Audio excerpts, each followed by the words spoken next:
સાહેબ, એક મહિલા તબીબે આપઘાત કર્યો છે. શું આખો કેસ છે? કેવી રીતના? એ ડિવિઝન પોલીસ સ્ટેશન વિસ્તારમાં આવેલ બાલાજી હોસ્પિટલ ખાતે એક મહિલા તબીબ નાઓએ તારીખ 21/5/2025ના રોજ પોતાની જાતે જ એનેસ્થેસિયાનું ઇન્જેક્શન લઈ અને બેભાન થઈ જતા ત્યાં એ જ હોસ્પિટલમાં આઈસીયુ વોર્ડમાં દાખલ કરેલ અને તારીખ 24/5/2025ના રોજ તેમનું મરણ થયેલ છે. અને તે બાબતે તેમના પિતા તેમજ પતિ તેમજ તેમના કાકા ભાઈ વગેરેના નિવેદનો નોંધવામાં આવેલ છે. અને આ બાબતે હાલમાં કોઈને કોઈના ઉપર શંકા કે કંઈ ત્રાસ હોય કે એ બાબતે કોઈ હજી સુધી લખાવેલ નથી નિવેદનોમાં, અને હાલમાં તપાસ ચાલુ છે.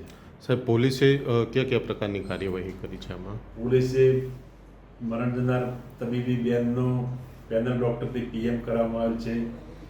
એક્ઝિક્યુટિવ મેજિસ્ટ્રેટ રૂબરૂમાં ઇન્ક્વેસ્ટ પંચનામું કરાવવામાં આવેલ છે. તેમજ બનાવડી જગ્યાનું એફએસએલ રૂબરૂ સ્થળ નિરીક્ષણ કરાવી આગળની કાર્યવાહી કરવામાં આવે છે. કોઈ ચોક્કસ કારણ હજુ સુધી સાહેબ બહાર આવ્યું ના, હજી સુધી કોઈ ચોક્કસ કારણ તપાસમાં બહાર આવેલ નથી.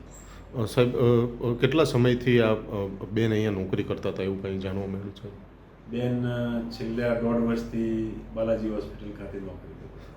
અને તેમને લગ્ન પણ કર્યા હતા. તેમના પતિ પણ તબીબ છે, તો કંઈ સાહેબ શું છે એમને? તેમના પતિ પણ તબીબ છે અને એમને પણ પ્રાઇવેટ હોસ્પિટલ છે.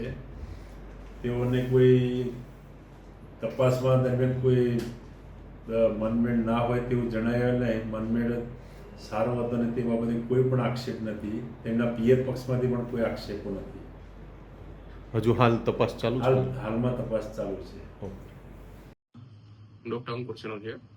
સર, શું આખી હકીકત છે જે એક તબીબે આત્મહત્યા કરી છે? કેટલા સમયથી અહીંયા નોકરી કરતા હતા અને શું હકીકત છે? હોસ્પિટલ આપણે લગભગ છેલ્લા 2.5-2.5 વર્ષથી ચાલુ કરેલી છે. જ્યારથી આપણે હોસ્પિટલ ચાલુ કરી છે ત્યારથી જ આ તબીબ અમારી સાથે ક્લિનિકલ આસિસ્ટન્ટ તરીકે ફરજ બજાવતા હતા. અને કોઈ પણ હોસ્પિટલના સ્ટાફ સાથે કે બીજા કોઈ ડોક્ટરો સાથે કોઈ અણબનાવ વગર એકદમ સમરસતાથી અહીંયા કામ કરતા હતા. અને 21 તારીખે એમણે જે આ એનેસ્થેટિક એજન્ટનું ઇન્જેક્શન લઈ અને સુસાઇડનો પ્રયાસ કરેલો છે તે હોસ્પિટલ માટે પણ ખૂબ દુઃખની વાત કહેવાય.